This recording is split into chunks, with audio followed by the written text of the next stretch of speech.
Assalamualaikum warahmatullahi wabarakatuh. Selamat pagi, selamat siang, peserta didik sekalian, siswa-siswi SMA Negeri 1 Cibadak, kelas 10 IPA. Alhamdulillah hari ini diberi kesempatan kembali belajar mata pelajaran ekonomi ya bersama Ibu Winda. Semoga kalian dalam keadaan sehat dan semangat mengikuti pembelajaran hari ini ya. Oke, teman-teman semua, hari ini kita akan belajar tentang peran pelaku kegiatan ekonomi, masih di bab 3 ya. 2 minggu sebelumnya kita telah belajar tentang kegiatan ekonominya, prodiskon, produksi, yaitu di dalamnya ada penerimaan, ada biaya, dan tentunya produksi itu apa sih? Terus ada distribusi dan ada konsumsi. Nah, kita sudah belajar tentang kegiatan ekonominya, sekarang kita akan belajar tentang pelakunya. Pelakunya tuh ada berapa, siapa aja, perannya apa, dan interaksinya seperti apa. Nah, kita akan belajar mempelajari itu hari ini ya. Oke, pelaku dalam kegiatan ekonomi itu ada berapa sih? Oke, pertama ada rumah tangga konsumsi atau rumah tangga keluarga, bisa disingkat juga RTK. Yang kedua ada RTP atau rumah tangga pemerintah. Dan selanjutnya ada RTN atau rumah tangga pemerintah, rumah tangga negara gitu ya, biasa disingkat RTN ya kalau di rumah tangga pemerintah. Terus selanjutnya kita punya rumah tangga di masyarakat luar negeri atau MLN, masyarakat luar negeri gitu ya. Nah, jadi pelaku dalam kegiatan ekonomi ini adalah ada RTK, RTP, RTN, dan masyarakat luar negeri, sehingga pelakunya itu adalah ada 4. Oke. Peran-perannya apa aja sih Bu di masing-masing pelaku kegiatan ekonomi ini? Perannya apa aja ya? Yuk kita lihat. Di rumah tangga konsumsi. Nah, perannya apa ya? Nah, rumah tangga konsumsi itu siapa gitu ya. Nah, jadi rumah tangga konsumsi adalah rumah tangga dengan ruang lingkup yang paling kecil, yaitu di keluarga. Terdiri dari ayah, ibu, anak. Nah, atau ada orang yang di dalam rumah itu, seperti misalnya nenek kalian gitu ya. Nah, itu disebut rumah tangga konsumsi, lingkup yang paling kecil. Nah, kita sebagai konsumen ya pasti melakukan kegiatan konsumsi ya teman-teman. Misalnya mau pergi ke sekolah, kalian naik angkot, berarti kalian mengkonsumsi jasa angkot. Kalian belajar gitu ya, misalnya lihat di YouTube penjelasan ibu. Oke, berarti kalian sedang melakukan kegiatan konsumsi, mengkonsumsi jasa dari ibu gitu ya. Kalian makan atau jajan apapun itu makanan, itu juga kalian melakukan kegiatan konsumsi, yaitu konsumsi akan barang. Nah, maka di rumah tangga konsumsi itu peran yang pertama adalah, nah kita lihat, melakukan kegiatan konsumsi. Iya, kita sebagai konsumen itu adalah memakai barang dan jasa gitu ya, baik itu yang habis langsung maupun habisnya yang berangsur-angsur gitu ya. Ini peran yang pertama. Yang selanjutnya perannya adalah, nah, pemasok faktor-faktor produksi. Kalian harus mengingat kembali di materi sebelumnya, apa sih itu faktor-faktor produksi? Nah, faktor-faktor produksi itu terdiri dari tanah, lalu modal, tenaga kerja, skill atau keahlian. Nah, faktor-faktor produksi inilah dimiliki oleh rumah tangga konsumen. Ibu bekerja. Ibu kan tadi sudah bilang bahwa ibu sebagai rumah tangga konsumen ya. Nah, ibu bekerja di SMA Negeri Cibadak sebagai guru. Nah, jadi ibu tuh adalah tenaga kerja. Nah, jadi tenaga kerja ini dimiliki oleh rumah tangga konsumen, yaitu ibu adalah sebagai tenaga kerja. Ayah kalian bekerja di salah satu tempat gitu ya, instansi atau lembaga gitu ya. Nah, atau berwirausaha gitu, itu ayah kalian juga adalah memiliki faktor-faktor produksi sebagai pemilik, ada di rumah tangga konsumen dan sebagai pemilik faktor produksi gitu ya. Nih ada keahlian juga selain tenaga kerja, ada tanah, modal. Nah, ini ingat ya bahwa faktor-faktor produksi ini dimiliki oleh rumah tangga konsumen. Next. Nah, peran yang ketiga adalah menerima balas jasa dari rumah tangga produsen.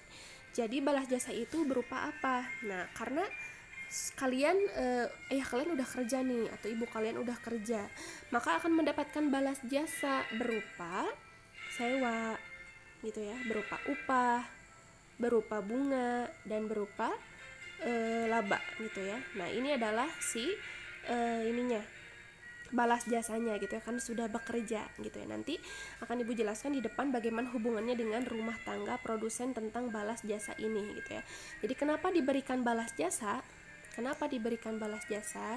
Karena telah bekerja gitu ya di rumah tangga produsen gitu, udah menyalurkan faktor-faktor produksi. Nah, ini adalah di rumah tangga konsumen atau rumah tangga keluarga. Selanjutnya, oke, ada rumah tangga produsen atau rumah tangga produksi ya. Nah, kalau mendengar kata produsen, produksi berarti peran yang pertama adalah memproduksi barang dan jasa. Nah, menghasilkan barang dan jasa untuk memenuhi kebutuhan. Kebutuhan siapa? Kebutuhan konsumen, kebutuhan pemerintah. Nah, itu adalah peran atau tugas dari rumah tangga produsen gitu ya. Menghasilkan barang apapun gitu ya yang bermanfaat gitu, dan tentunya tujuannya adalah untuk mencari laba atau keuntungan gitu ya. Selanjutnya, nah, peran dari rumah tangga produsen adalah memakai faktor-faktor produksi. Tadi ibu udah jelaskan. Faktor produksi itu ada di rumah tangga konsumen. Nah, faktor produksinya dipakai oleh rumah tangga produsen dalam menghasilkan barang dan jasa. Oke. Lalu peran selanjutnya adalah memberikan balas jasa atau timbal balik atas faktor produksi. Karena tadi konsumen sudah menyerahkan faktor produksi, maka produsen harus memberikan balas jasa. Itu berupa tadi sewa, upah atau gaji gitu ya. Lalu interest atau bunga gitu ya, dan laba. Oke, kita lihat lagi hubungan RTK dan RTP ini biar kalian lebih jelas. Oke, kita lihat. Nah, pelaku ekonomi selanjutnya, bukan selanjutnya ya, dijelasin kembali gitu si RTK dan RTP ini. Oke, tadi rumah tangga konsumen yang pertama adalah melakukan kegiatan konsumsi. Iya, betul. Terus, rumah tangga produsen perannya adalah menghasilkan atau memproduksi barang dan jasa.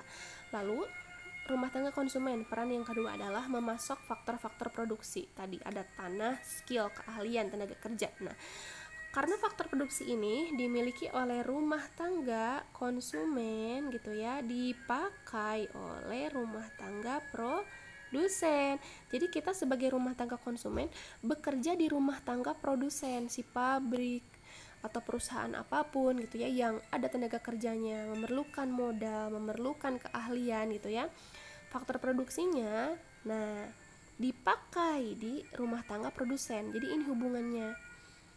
Rumah tangga konsumen menyalurkan faktor produksi, sedangkan rumah tangga produsen memakai faktor-faktor produksi yang berasal dari rumah tangga konsumen. Bukan hanya tenaga kerja, misalnya ibu punya uang nih, ibu sebagai rumah tangga konsumen kan, ibu punya uang, ibu investasi modal di rumah tangga produsen. Oke, ibu masih modal nih sekian set. Nah, ibu akan menerima balas jasa dong di sini juga. Nih, ini peran yang ketiga.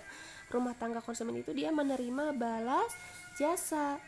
Karena apa? Tadi sudah memberikan modal gitu ya. Menerima balas jasa dari mana? Dari produsen nih. Makanya peran produsen selanjutnya adalah memberikan balas jasa gitu ya. Karena atas pengorbanan kita sudah menyewakan atau memberikan faktor-faktor produksi gitu ya. Balas jasanya berupa apa aja?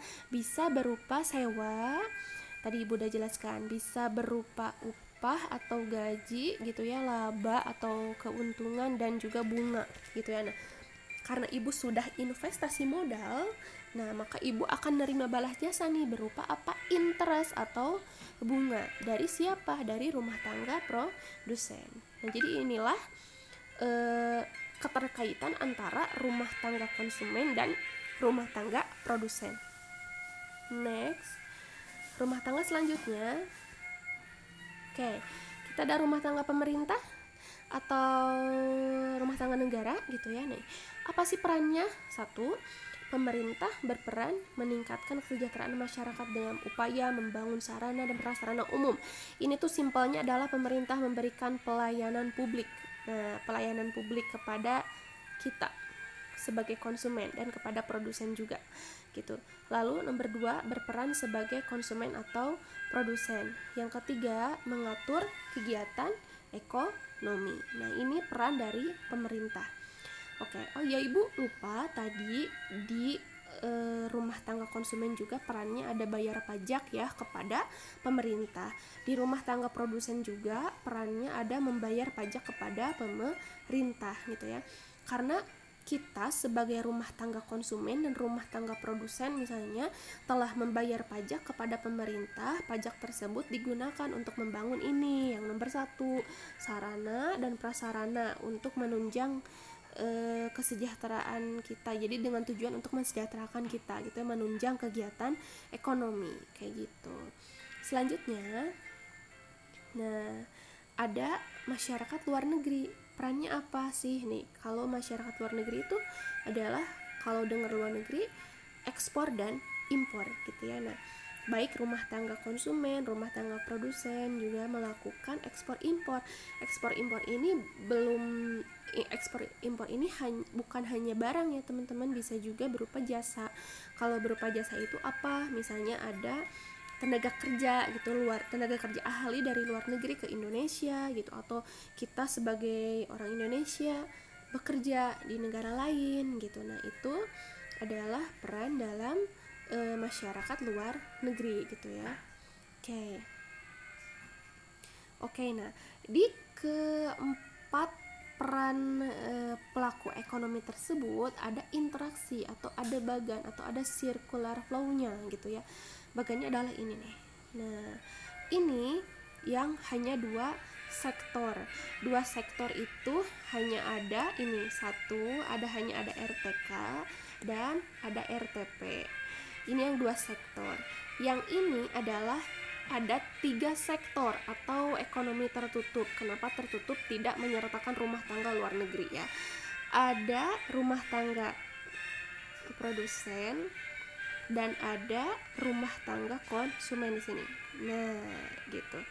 Nah, dan ada rumah tangga pemerintah. Ini yang tertutup. Next, ini yang terbuka. Rumah tangganya semuanya ada di sini gitu ya, sampai ke masyarakat luar negeri di sini. Nah, oke. Kayak gini. Oke. Ini untuk tugas kalian di bab ini gitu ya.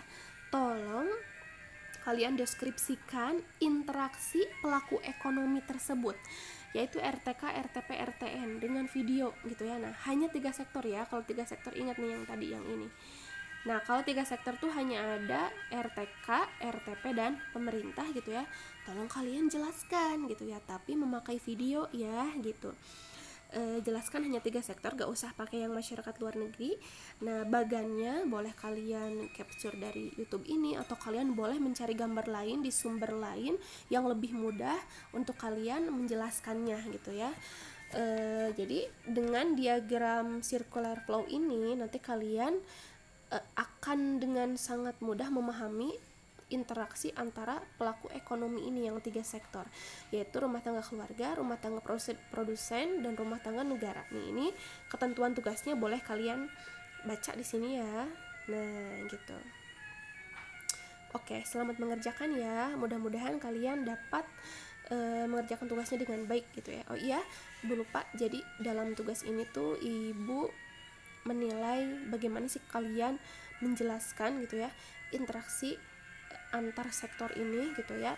Dan kalau misalnya kalian membuat videonya dengan kreatif, oke silahkan gitu ya. Mungkin nanti akan ada poin tambahan dari Ibu gitu ya. Tapi esensi pertama yang akan Ibu nilai adalah gimana sih kalian menjelaskan materi ini dengan baik dan memahami materi ini dengan baik.